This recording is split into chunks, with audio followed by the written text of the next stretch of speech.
और अब हमारा एडिटोरियल है पाकिस्तान के सबसे बड़े शहर कराची, जो कि दुनिया का भी एक बहुत बड़ा शहर है, और उसमें स्ट्रीट क्राइम्स की बारे में हम आज बात करेंगे। उस पर रोशनी डालेंगे कि वहाँ की सूबाई हुकूमत, वहाँ पे रेंजर्स भी मौजूद है, सिंध रेंजर्स भी पिछले 40-45 साल से, पुलिस है बहुत ज़्यादा, और दूसरी लॉ इन्फोर्समेंट एजेंसीज भी हैं। दारुल खुलाफा है वो सूबा सिंध का, और ज़ाहिर पाकिस्तान की शारग, वहाँ से तमाम पाकिस्तान की इकॉनमी जो है, पाकिस्तान की इंपोर्ट एक्सपोर्ट जो है वो कराची पे डिपेंड करती है। लेकिन कराची में रहने वालों की ज़िंदगी कितनी मुश्किल है, कितनी ख़राब है, आपको थोड़े से हम इस पे आज अदाद शुमार के साथ रोशनी डालेंगे।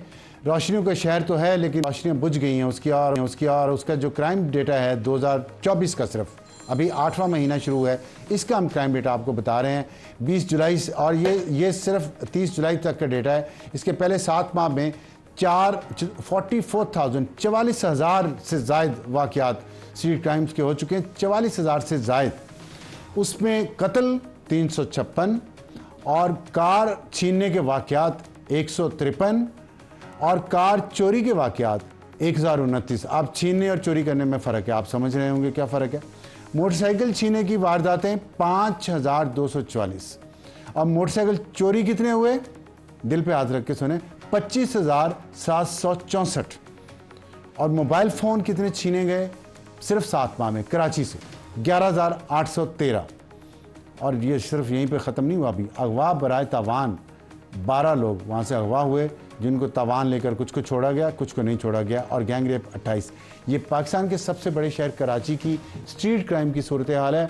और क्यों है ऐसे, वहाँ की शहरों की ज़िंदगी इतनी ख़राब क्यों है, इतनी गैर महफूज क्यों है, लोग घर से जाते हैं तो उनके प्यारे घर बैठे हुए वापस ज़िंदा लौट के आने की दुआएं क्यों करते हैं, इसका जवाब सिंध हुकूमत पर, सिंध रेंजर्स पर, सिंध की पुलिस पर, और पाकिस्तान की तमाम सिक्योरिटी के इदारों पर, और पाकिस्तान के तमाम हुकूमती इदारों पर फ़र्ज़ है कि वो बताएं कि वो क्यों कराची को महफूज बनाने में नाकाम हो चुके हैं। इस पर ज़ाहिर है हमने आपसे जो आदाद शुमार आज शेयर किए हैं, पूरे मुल्क में ये सूरत हाल अच्छी नहीं है। इस्लामाबाद जैसा शहर जो बड़ा सेफ सिटी समझा जाता है, इसमें भी ये तादाद बहुत ज़्यादा बढ़ गई है, लाहौर में भी ये वाक़यात बहुत बढ़ गए हैं। लेकिन कराची जो है वो नर्व सेंटर है पाकिस्तान का, उसमें ये क्यों कंट्रोल नहीं हो पा रहा, इस पर सोचिएगा। इजाज़त चाहते हैं, प्रोग्राम में दोबारा खुश आमदीद। अभी हम बात करेंगे पाकिस्तान की इकॉनमी पे, कुछ अच्छी खबरें हैं, कुछ बुरी खबरें हैं। अच्छी खबरों का पहले हम अगर आपको बता दें कि 4 साल बाद पहली दफ़ा पाकिस्तान की जो इन्फ्लेशन रेट है उसमें कमी आई है, 10% से कम सिंगल डिजिट में गई है, जो बहुत बड़ी अचीवमेंट इस सेंस में है कि लगता नहीं था कि अफरात ज़र की शरह इतनी जल्दी कम होगी। और दूसरा ये है कि 20 साल के बाद रेवेन्यू ज़्यादा और ख़र्च कम है। लेकिन इसके साथ साथ एक बुरी खबर ये है कि FBR ने जो रेवेन्यू जमा करना था इस महीने वो बहुत कम हुआ है, और 7 साल बाद पाकिस्तान का करंट अकाउंट खसारा जो है वो कम हुआ है, जो ज़ाहिर है हमारे बैलेंस ऑफ पेमेंट पे जो प्रेशर आता है, जो हमने बैरूनी कर्ज़ों की अदायगियाँ करनी होती है, उस पर जो दबाव है उसमें कमी आएगी। इसके साथ साथ ये है अच्छी खबरों में से कि आलमी रेटिंग एजेंसी मूडीज़ ने 28 अगस्त को पाकिस्तान की क्रेडिट रेटिंग को बेहतर कर दिया, मुस्तहकम से मुस्बत कर दी है, और जिससे उनका ये कहना है कि पाकिस्तान के माशी हालात में आने वाले महीनों में बेहतरी आएगी। देखना है कितनी बेहतरी आएगी। और इसके साथ साथ IMF के साथ जो मुआहिदा होना है $7 अरब का, उसके बारे में भी मूडीज़ ने ये कहा है कि उसकी वजह से पाकिस्तान पे बैरूनी मालियाती इदारों का एतमाद बढ़ा है, लेकिन अभी तक वो मुआहिदा फ़ाइनल नहीं हुआ। इसके अलावा एक इप्सॉस ने सर्वे किया है, उनके मुताबिक शहरियों की जो बेहतरी की उम्मीद है वो 18% से कम होकर 11% पे आ गई। शहरी नहीं उम्मीद कर, पाकिस्तानी लोग जो हैं उनको उम्मीद नहीं है कि बेहतरी हो रही है, और 89% लोग समझते हैं कि ऐसा नहीं हो सकता। और साथ जो इस वक्त IMF के साथ मुआहदे की शराइत है, पाकिस्तान पूरे तो किए जा रहा है, लेकिन उस पर अभी तक हमें उसकी अप्रूवल नहीं हुई। और 28 अगस्त को हुकूमत पाकिस्तान की तरफ से नए आयद करदा टैक्स की वजह से पूरे पाकिस्तान में शटर डाउन हड़ताल भी की ताजरों ने। तो इस पर बात करेंगे। हमें ज्वाइन किया है शहबाज राना ने, जो सीनियर सहाफ़ी हैं, अपना प्रोग्राम भी करते हैं। शहबाज साहब अस्सलाम वालेकुम। जी वालेकुम अस्सलाम। देखिए, मैंने कुछ मिक्स्ड रेट पेश की है, कुछ चीज़ें मुस्बत हैं और बहुत सारी मनफी, महंगाई भी उसमें है, और IMF के साथ डील में भी ताख़ीर हुई जा रही है। आप बताएंगे कि अगर मूडीज़ ने भी हमें बेहतर कर दिया है, करंट अकाउंट डेफिसिट भी कम हो गया है, महंगाई भी कम हुई है, तो फिर आईएमएफ के डिले की वजह क्या सिर्फ यही है कि पाकिस्तान दूसरे मुल्कों से, चीन से, सऊदी अरब से अभी तक कमिटमेंट्स नहीं ले सका? अब साहब इसको वन बाय वन ले लेते हैं। पहले मूडीज की बात कर लेते हैं। मूडीज की जो क्रेडिट रेटिंग है वो बेसिकली तीन, आपको पता है कि आलमी एजेंसीज हैं जो किसी भी मुल्क की क्रेडिट की रेटिंग करते हैं। मतलब जो जब वो कर्ज लेते हैं तो क्या वो मुल्क कर्ज वापस कर सकता है, नहीं कर सकता। अगर जो लैंडर है जो उसको कर्ज देने वाला है, तो जब वो कर्ज देगा उसके ऊपर वो कितना रिस्क लेगा उस मुल्क को कर्ज देने के लिए। तो पाकिस्तान इस वक्त जो है वो ये जो रेटिंग है इसकी ऑलमोस्ट बॉटम के ऊपर खड़ा हुआ है। चाहे वो S&P's की रेटिंग है, चाहे मूडीज की है, चाहे फिच की। ये तीन बड़ी आलमी एजेंसीज हैं जो ये रेटिंग करती हैं। S&P's ने पाकिस्तान को CCC पॉजिटिव रेटिंग दी हुई है। अभी मूडीज ने जो अपग्रेड किया जिसका आप तस्करा फरमा रहे हैं, ये है Caa2। ये इवन के एक नॉच ऊपर भी जाने के बाद जो उसकी S&P's की रेटिंग है उससे भी एक दर्जा कम है। तो S&P, मूडीज और फिच, लेकिन देखिए ये बहुत अभी तक बहुत ज़्यादा टेक्निकल बात हो जाएगी। मैं तो सिर्फ ये कह रहा हूँ कि चले, मैं आपको, हाँ जी जी जी मैं आपको ये बताने जा रहा था कि ये तो एक बैकग्राउंड है। ये जो रेटिंग में इम्प्रूवमेंट हुई है इसका वजीर खजाना मोहम्मद औरंगजेब साहब की सेहत के ऊपर कोई फर्क नहीं पड़ा। क्यों? क्योंकि आज भी इस रेटिंग की इम्प्रूवमेंट के बाद भी जब वो आलमी मंडी में कर्जा लेने जाएंगे तो उनको शरह सूद कम नहीं मिलेगी, उनको कर्ज लेने में दुश्वारियों का सामना करना पड़ेगा। तो जिस तरीके से इस रेटिंग को प्रेजेंट किया गया प्राइम मिनिस्टर की तरफ से भी और गवर्नमेंट की तरफ से भी, अच्छी खबर नहीं है, पिक्चर नहीं है नंबर वन। तो हमारे मुल्क के लिए कोई भी अच्छी खबर नहीं है। एक डायरेक्शनल अगर बात करें कि बॉटम में पहले बिल्कुल जमीन के ऊपर गिरे हुए थे, हल्का सा पांव ऊपर उठाया, उठ के खड़े नहीं हुए, नंबर वन। और उठ के खड़े होने में भी मैं रेटिंग की हद तक बात कर रहा हूँ 1 साल लगेगा। चूंकि ये रेटिंग, ये सवाल आपको IMF की तरफ लेके जाएगा। क्योंकि ये जो रेटिंग है ये अभी वहीं पे ऑलमोस्ट खड़ी जहां पे पहले थी, थोड़ी सी बेहतरी है।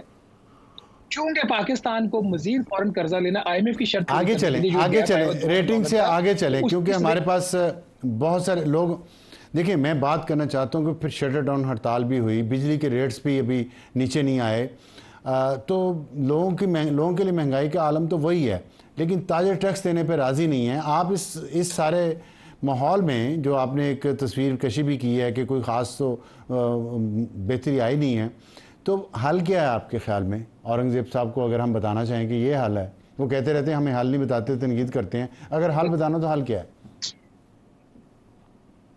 अफसर आलम साहब, एक तो किसी भी वजीर खजाना को हल बताना ही नहीं चाहिए, क्योंकि वो वजीर खजाना बने मुल्क उन्होंने चलाना, हम तो वॉच डॉग हैं। वो जो काम कर रहे हैं और जो कुछ हो रहा है हम उसको देख रहे हैं। हल बताने के लिए ही वो आए, इसलिए वो प्राइवेट सेक्टर से लाएंगे और सागडार साहब के ऊपर उनको प्रेफरेंस दी गई है, तो he must have a solution for that. हम तो ये देख रहे हैं कि चीजें जा किधर रही हैं। नहीं, वो कहते हैं आप जो सॉल्यूशन लाते हैं आप लोग तनकीद करना शुरू कर देते हैं, हम क्या करें? देखिए हमारी तनकीद तो इररेलेवेंट हो जाएगी ना जब उनका जो नुस्खा है वो कामयाब हो जाएगा। आप और मैं कुछ और बात कर रहे होंगे ना। वो कह रहे हैं कि गिरे हुए थे, थोड़ा सा पाँव ऊपर उठा है, हम डायरेक्शन ठीक हो गई है, वो कह रहे हैं डायरेक्शन ठीक हो गई है, तो आहिस्ता आहिस्ता हो जाएगा, और भी इतनी जल्दी और क्या करें? वो तो उनका तो ये पॉइंट ऑफ व्यू है।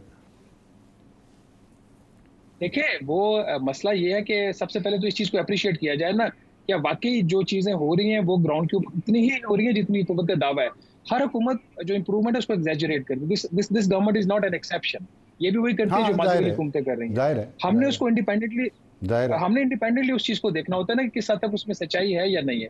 जहां तक आपका दूसरी चीज है ना महंगाई की, अभी जो महंगाई की एक प्रोजेक्शन आई है 9.5% की वजारत खजाना की, एक्चुअल जो रेट है वो अनाउंस होना है मंडे को, जो पाकिस्तान ब्यूरो स्टैटिस्टिक्स अनाउंस करेगा कि अगस्त में महंगाई की शरह क्या रही। अगेन यहाँ पे मैं थोड़ा सा एक्सप्लेन कर दूं लोगों को, देखिए कि उनका नहीं मैं इस पे इंटरेस्टेड नहीं हूँ। मैं चाहता हूँ आम आदमी, हमारे जो आम व्यूअर्स हैं, उनको इतनी टेक्निकल बातें समझ नहीं आती जिस तरह आप कर रहे हैं। ये फाइनेंस मिनिस्टर साहब को तो समझ आ सकती हैं, लेकिन आप आम लोगों के लिए बताएं कि जो हड़ताल हुई है, एक तो ये बताएं कि उस पर वो उनका मौक़िफ़ ठीक है दुकानदारों का, दूसरा ये है कि बिजली का जो है मसला, उसके जो प्राइस है, जो उसकी वजह से महंगाई है, लोगों के सारे बजट ख़राब हो गए हैं, वो मसला हल होगा कि नहीं होगा रिसेंट फ्यूचर में? एक तो अब साहब हमारे जो अवाम इतने सादा नहीं है जितना हम समझते हैं, उनको पता नहीं। अब उनको समझ आ गई, जब हुकूमत दावा करती है ना कि महंगाई कम होकर 9% होगी, वो आगे से अब बताना शुरू हो गया 9% महंगाई कम नहीं हुई, पिछले साल के मुकाबले में 9% चीज़ों की कीमतें बढ़ी हैं। तो लोग समझ गए हैं। अब नंबर 1। नंबर 2, जो ताजरों वाला मसला है, ताजरों का इस वक्त जो स्टांस है इंतहाई गलत है। और ये शटर डाउन और हड़ताल करके एक हुकूमत के जो घुटने टिकवाते हैं, इनको आदत पड़ी है जनरल परवेज मुशर्रफ के टाइम से, जब इन्होंने शटर डाउन किया और अपनी बात मनवा ली। फिर नून लीग ने कोशिश की 2013 में इनको नेट में लाने की, नाकाम रहे। पीटीआई ने की, नाकाम रहे। अब फिर ये पीडीएम 1 में तो इतना काम नहीं हुआ, पीडीएम इस वाली जो गवर्नमेंट है, कोलिशन गवर्नमेंट में इस पे एफर्ट हुई है, तो गवर्नमेंट थोड़ा सा पीछे हट रही है। बावजूद इसके कि जो ताजिर है उनका केस इंतहाई कमजोर है, क्योंकि हुकूमत सियासी तौर पर कमजोर है, तो वो रिस्क लेने को तैयार नहीं, वो प्रेशर लेने को तैयार नहीं है। 2, अभी ताजिरों ने एक दिन हड़ताल की और उन्होंने अभी आगे थ्रेट किया हुआ कि हम 3 दिन और हड़ताल करने जा रहे हैं। एक दिन की हड़ताल के बाद अफसार साहब उनको हुकूमत ने 2 कंसेशन दी हैं कि अपने जो असासे हैं उसकी वो तफसीलात जो है उस तरीके से अपने गोशवारे में ना दिखाएं और अपने बैंक अकाउंट्स की डिटेल्स भी ना दें। तो एक दिन की हड़ताल करके वो ये तो बेनिफिट ले गए। इसलिए ये जो चीज़ हो रही है कोई इतनी अच्छी नहीं हो रही। इसकी तकलीफ हमें इसलिए ज़्यादा होती है कि वो क्लास जिसको टैक्स पे करना चाहिए, जिसमें ताजर शामिल है, रियल एस्टेट शामिल है, जब वो नहीं पे करते और हुकूमत सियासी समझौते करती है, तो उसका बोझ मेरे और आपके ऊपर आ रहा है। और इस दफ़ा बहुत ज़्यादा बोझ आ रहा है। और लिटरली इवन कि गवर्नमेंट की तो तनख्वाह बढ़ी है ना 20 से 25%, उनकी तनख्वाहों में जो हायर ग्रेड्स हैं 20 और 21 वाले, मैं उनका आपको बता रहा हूँ, किसी की 3000 रुपये बढ़ी है 20% इजाफे के बाद, किसी की 3000 कम हुई है, बावजूद इसके कि उनको 20% तनख्वाह में इजाफा मिला। क्यों? क्योंकि हुकूमत ने टैक्स बढ़ा दिए। उनको तो 20-25% इंक्रीज मिलने के बाद ये हालत है। आप सोचिए प्राइवेट सेक्टर में क्या हालत होगी। तो हमें अगर होलिस्टिकली देखें, जहाँ पे हुकूमत अभी खड़ी हुई है बिकॉज ऑफ सर्टन फैक्टर्स जो कुछ इनके कंट्रोल में और कुछ इनके कंट्रोल में नहीं है, शॉर्ट टर्म में इस गवर्नमेंट से एज सच जो आप बात करें कि लोग किधर जाए, लोग क्या देखें, उनको क्या बताया जाए, फिलहाल आपको उस तरीके से वो चीज़ें बेहतर होती नजर नहीं आ रही। हाँ, ये ज़रूर है कि जो आज से 1-1.5 साल पहले जो बात हो रही थी कि पाकिस्तान कभी भी दिवालिया हो जाएगा, वो दिवालिया वाली जो सूरत हाल है उससे हम फिलहाल निकले हुए हैं। और अगर IMF का प्रोग्राम 1-2 में नहीं भी होता तब भी हमें मसला नहीं है, क्योंकि हमारा ठीक है जी उसकी वजह है कि $9 अरब जो हमारा रिजर्व है वो जी जी जी जी बताएं, आप वजह बता दें। जी अब साथ वजह उसकी ये है कि बावजूद IMF का जो लास्ट प्रोग्राम अभी हमने कामयाबी से मुकम्मल किया, बाहर से हमें कर्जा नहीं मिला था। IMF के $3 अरब के अलावा $6 अरब स्टेट बैंक ऑफ पाकिस्तान ने मुकामी मार्केट से खरीदा है।